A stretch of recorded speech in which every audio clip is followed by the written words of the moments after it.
ser clásico o barroco, perverso o conservador, planeado o sorpresivo, sencillo o complicado, rápido. o pausado. El sexo, Siempre será sexo. y desde nuestra opinión, hasta cuando es malo, Es bueno.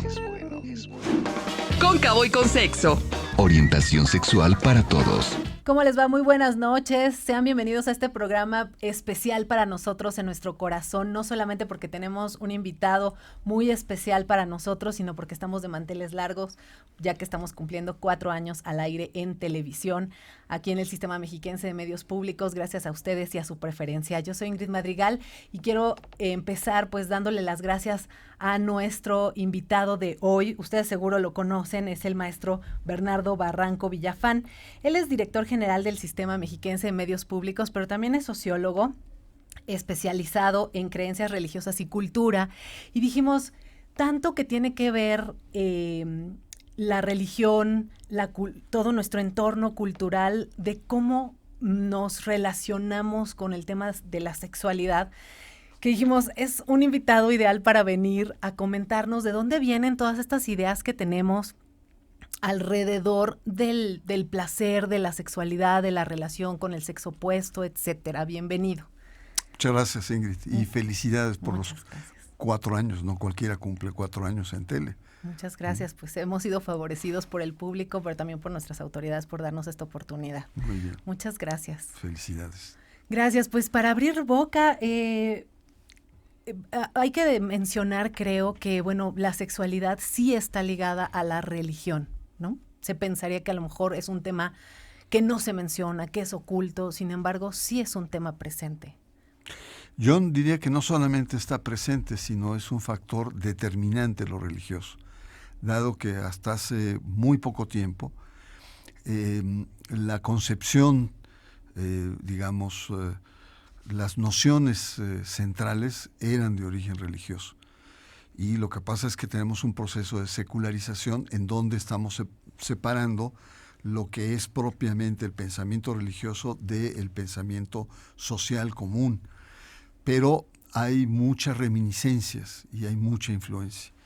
Y en el caso de la sexualidad yo quisiera partir, Ingrid, del hecho de que la noción pecaminosa, perversa, malvada, sucia de la sexualidad tiene su origen en, digamos, las posturas cognoscitivas de lo religioso, ¿no? Es decir, hasta hace muy poco tiempo la sexualidad estaba ligada sobre todo a la reproducción. Y todo lo que es el deseo, todo lo que es algo sucio, turbio, que tiene que ser erradicado. Y esto, pues, si tú lo ubicas y lo planteas en términos actuales, tú verás que en las comunidades más religiosas o con más influencia religiosa, el tema de la sexualidad sigue siendo un tema turbio. Por ejemplo, en Nuevo León, cómo queman los libros cuando se habla de sexo o le arrancan las hojas donde hay una enseñanza de sexualidad, para poner un solo ejemplo. Pero en las comunidades con mayor influencia religiosa, este tema es el que tiene un mayor, digamos, riesgo, peligro, tensión, ruptura entre estas dos dimensiones. Claro, y realmente estamos hablando de, por ejemplo, para un pueblo pues básicamente mayoritariamente cristiano y católico, este peso es muy importante porque hablamos, digamos, de 300 años de evangelización colonial, más 200 años de vida independiente y un breve periodo de este surgimiento del pensamiento secular como más científico, y es difícil romper con 500 años de Totalmente, eso, ¿no? Totalmente. Mira, el origen de esta dimensión pecaminosa está en el origen mismo del cristianismo. El cristianismo nace hace 2000 años. Y los primeros cristianos, las primeras comunidades cristianas, tienen una influencia babilónica. Babilónica está situado en los egipcios, el mundo musulmán, y por supuesto el universo hebreo también estaba ahí. Y la concepción era absolutamente única del cuerpo. El cuerpo era el espacio sagrado del ser humano, con todo lo que tenía, sus deseos, sus impulsos, sus búsquedas. Sin embargo, en el pensamiento griego, romano, que predomina después en Occidente, hay una dualidad entre cuerpo y alma, hay una diferencia. El alma concebida como lo puro, ¿no? Y el cuerpo con muchas impurezas, con muchos deseos. Imperfecciones. Exactamente. Entonces, esto marca cuando el cristianismo penetra el universo romano, no solamente lo cristianiza, sino también el pensamiento romano incide. Y a partir de entonces, a partir del siglo II y III, hay esta noción en el cristianismo de cuerpo y alma. Pero sería un escándalo hoy para los cristianos decir que los primeros cristianos no creían en el alma del ser humano, ¿no? Entonces esto es lo apasionante. Y ahí entonces empiezan estas dicotomías, ¿no? El deseo sexual es fundamentalmente un acto carnal, mientras que el sentimiento amoroso, ¿no? La dimensión ágape que me gustaría comentar, sí. Ahí es donde se rompe el amor eros y el amor ágape. Y entonces es ahí donde empieza, digamos, esta tensión en el cristianismo. Será después con San Agustín, que San Agustín en su reflexión teológica establece o hace una lectura del Génesis. Y él dice, la gran ruptura de Dios, ¿no? Es el acto sexual que tienen Adán y Eva, es el verdadero pecado, y son echados del paraíso. Tienen una punición. Y entonces la gran paradoja que se plantea ahí es que los deseos sexuales forman parte o son, digamos, reflejo de ese origen del pecado original. Entonces, muy interesante ver cómo hay una enorme historicidad que marca el pensamiento de Occidente, no solamente el pensamiento cristiano, después católico, sino el pensamiento de Occidente. Lo sexual es lo bajo, es turbio, ¿no? Son deseos bajos, ¿no? Claro. Mientras que la pureza se da en el alma, en el espíritu.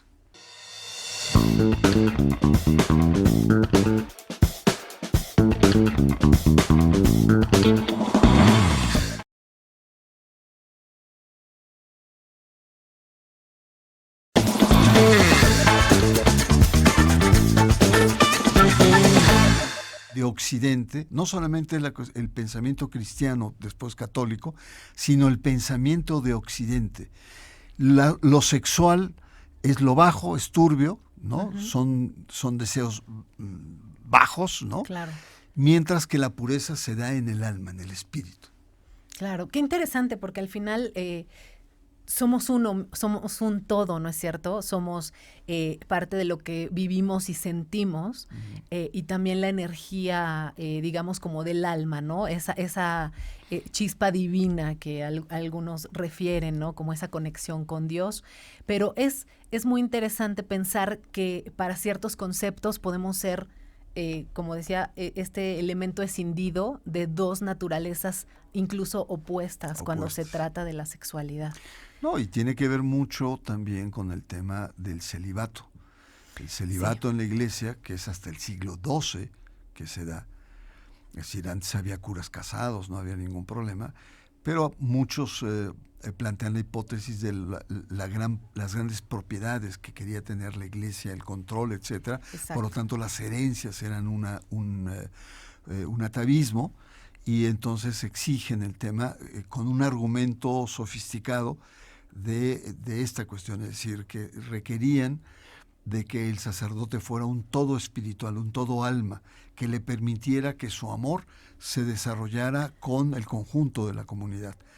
Y ahí nos lleva a esta gran contradicción en el pensamiento occidental y cristiano, que es esta dimensión del amor eros. El amor eros es el amor erótico, es el deseo de la carne, es la atracción. ¿Es el instinto, ¿no?, animal? Es el instinto absoluto. Mientras que el amor ágape es el amor que tú puedes sentir por tus hijos. Claro. No hay sexualidad, es una entrega absoluta que no pide nada y no demanda nada, ¿no? Entonces, es el amor, hay la dimensión de la gratuidad espiritual que tienes ahí. Entonces, esta gran dicotomía es una continuidad de esa ruptura entre cuerpo y alma, lo cual pues ha tenido consecuencias en cierto sentido trágicas, ¿no? Porque, digo, no me quiero extender, yo sé que el tiempo es corto, pero si tú ves otras religiones, orientales sobre todo, la sexualidad no solamente es el acto del contacto carnal, del placer, es una forma de comunicación entre dos seres humanos. La sexualidad es una forma de expresión del ser humano, que lo hace distinto. Y además de eso, no solamente es un acto de comunicación, sino es un acto de creatividad. Y muchas religiones orientales conciben a la sexualidad como un acto espiritual. El contacto con el otro es el contacto con el cosmos, en donde tú te fundes con todo el universo.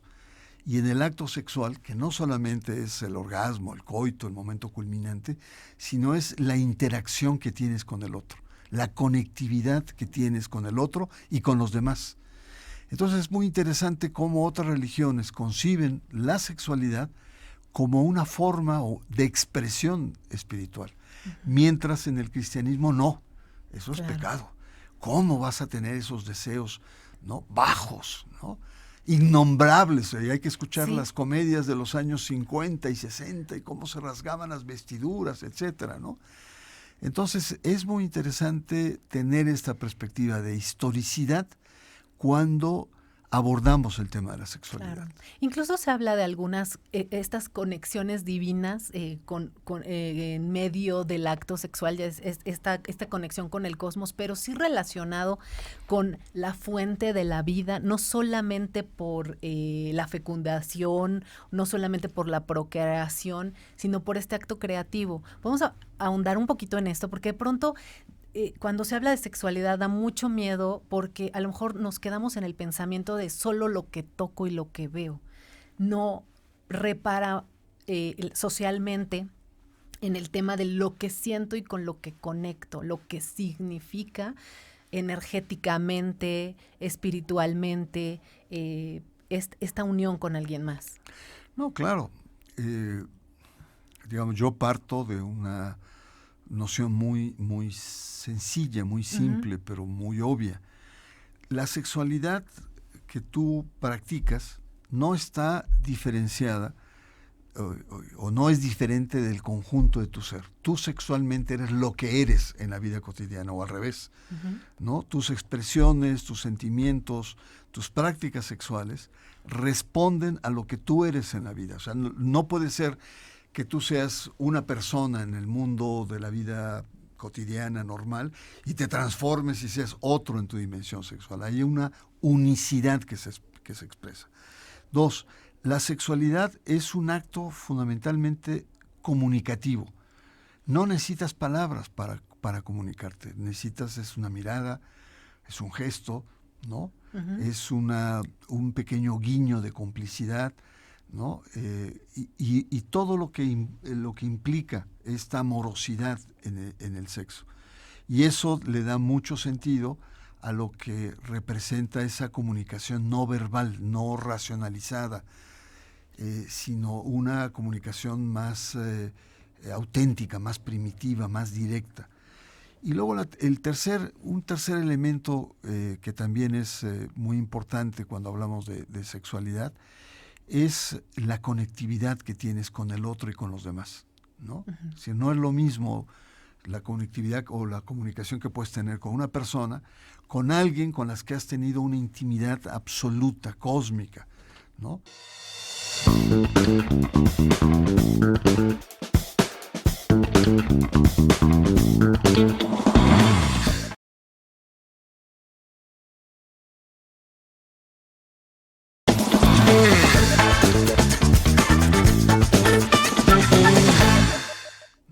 Si no es lo mismo la conectividad o la comunicación que puedes tener con una persona, con alguien con las que has tenido una intimidad absoluta, cósmica, ¿no? Hay algo, incluso aunque la pareja rompa o se distancie, pero hay algo que queda ahí.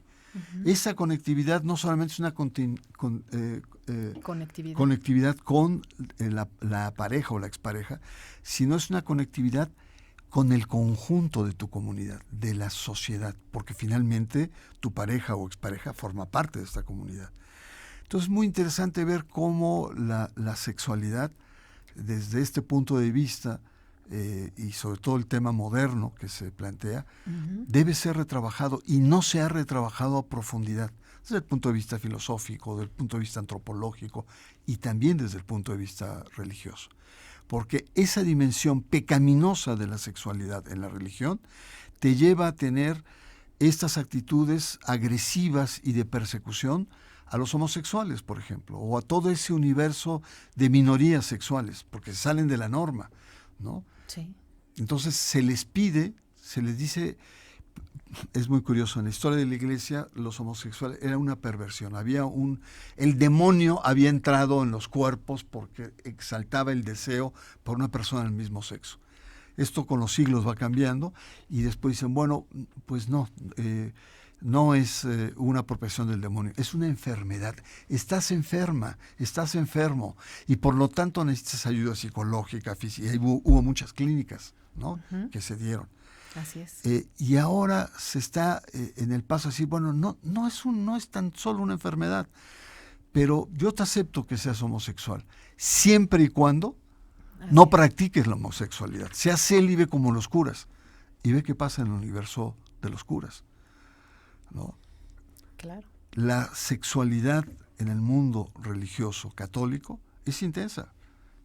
Digo, no están hechos de palo los curas, Claro. pero el problema es que en el mundo religioso de los curas hay estudios que plantean, por ejemplo, que en el Vaticano el 80% de los altos funcionarios del Vaticano son homosexuales.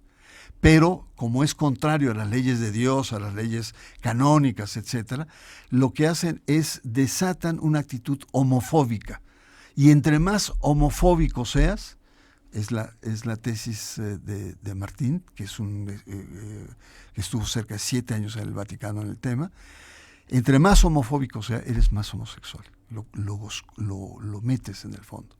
Esa es la tesis que tiene. Es como un mecanismo de defensa. Y con un mecanismo de hipocresía, ¿no? De decir, como estoy en contra de los homosexuales, no van a pensar que soy homosexual, cuando es todo lo contrario, ¿no? Él dice, entre más homofóbico seas, eres más homosexual. Sí.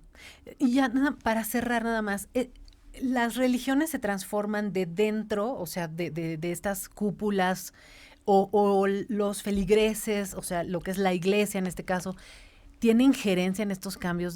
Porque bueno, ahora se puede decir, es que así es el canon, pero el canon puede cambiar. No, por supuesto. Tú ves el gran divorcio cultural que existe entre la doctrina de la Iglesia Católica y la práctica que tenemos todas las personas comunes y corrientes. Todo este fenómeno de secularización. Secularización significa que el lugar de Dios y el lugar de la religión cambia.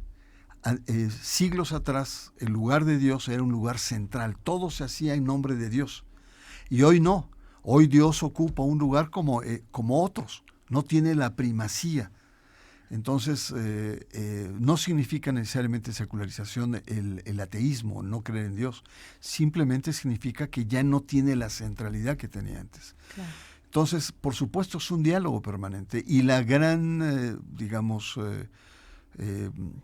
podríamos decir, originalidad que tiene el cristianismo son, imagínate nada más, cuántos siglos no ha permanecido, cuántas civilizaciones no ha trascendido, cuántas etapas históricas, es porque ha tenido una gran capacidad de adaptación. Por ejemplo, una religión monoteísta que entra en el universo romano, que tenían dioses, y vienen los santos. Es una adaptación, es una recepción de una religión frente a una otra cultura que es muy fuerte. Es el sincretismo famoso. Los famosos sincretismos, etcétera. Entonces lo que estamos viviendo ahora es una gran lucha cultural entre una manera diferente de concebir la vida, el amor, la sexualidad, la relación, la amistad, frente a una concepción, yo diría, cosificada por parte de la religión católica. Entonces, pues es una faceta muy apasionante del ser humano contemporáneo. y hacer uso del libre albedrío, que al final también es una posibilidad dentro de las mismas creencias, ¿no? Claro, claro. No, sí, es cuando viene el tema de la libertad, ¿no? Vivimos una sociedad de libertades. Sin embargo, en el mundo religioso esas libertades se diluyen y entonces no es la libertad, es la imposición doctrinal la que se quiere imponer. Entonces tenemos una libertad secular versus, ¿no?, un conjunto de principios canónicos que están ahí y que quieren prevalecer. Okay. Ay, pues el tiempo se nos ha ido, pero ¿Cómo? Si apenas estamos empezando. Sí, caray, pero es que llegó el momento del pastel que nos van a pasar acá, un pastel muy bonito que nos hicieron favor de pues patrocinar Delicia Mora, que le agradecemos este bonito pastel. Hombre, está como para no comérselo, guardarlo Está en para una vitrina. Para la foto y para que nos acompañe la gente que nos ve en casa y la gente que nos escucha también a través de la radio. Lo pueden encontrar a nuestro patrocinador como @Delicia Moda, Delicia Mora Pastelería en Facebook y Delicia Mora Pastel en Instagram. Ahí está, si quieren ustedes un pastel tan bonito como el nuestro. Pues Delicia Mora, muchas gracias. Se han lucido acá. Sí, así es. Maestro, de verdad ha sido un honor tenerlo aquí. No, al contrario. Ahorita le vamos a invitar a que se quede a partir el pastel y pues nuevamente agradecerle que venga a compartir todo este conocimiento, su expertise en temas que son tan sensibles y que a veces pensamos que son completamente intocables, ¿no? Temas tabú, temas que no se pueden hablar. Pero el hecho que usted esté aquí y abordemos una relación de la sexualidad con la religión al aire en este espacio, la verdad habla de una apertura y habla de la posibilidad que se hable para la gente para pues tener nuevas ideas, nuevas herramientas para relacionarse de mejor manera No, al con su contrario, propia es todo un sexualidad. placer y todo, para mí, todo una aventura emocional nostálgica. Esta aventura la compartí con su directora, con Verónica Veloz. Juntos tuvimos un programa durante 18 años que era precisamente las religiones del mundo, donde no se podía atrever a entrar a estos temas. Ahí sí teníamos repercusiones, que el obispo hablara por teléfono, en fin, pero lo hicimos. Y entonces quizá mi mayor aportación no es el punto de vista intelectual, sino el atrevimiento de tratar estos temas en medios masivos de comunicación. El abrir los espacios. Y también Verónica Veloz fue copartícipe muy importante en toda esta aventura. Bien, pues aquí sigue apoyándonos y apoyando este espacio que pues, se mantiene. Muchas claro, gracias. Claro. Y antes de irnos queremos agradecer a Loyalty Boutique por el vestuario que nos ha proporcionado para esta emisión de aniversario. Las pueden contactar en en el Instagram, que es Loyalty by Ivonne, y Loyalty Boutique Ivonne Valenzuela en Facebook. Ya también tienen una sucursal en Metepec. Muchísimas gracias. Contrario. Quédense al pastel. Muy buenas noches, gracias, porque sin ustedes, los que están del otro lado, este espacio no sería posible. Gracias a todo el equipo, que vengan muchos años más. Felices 4 años.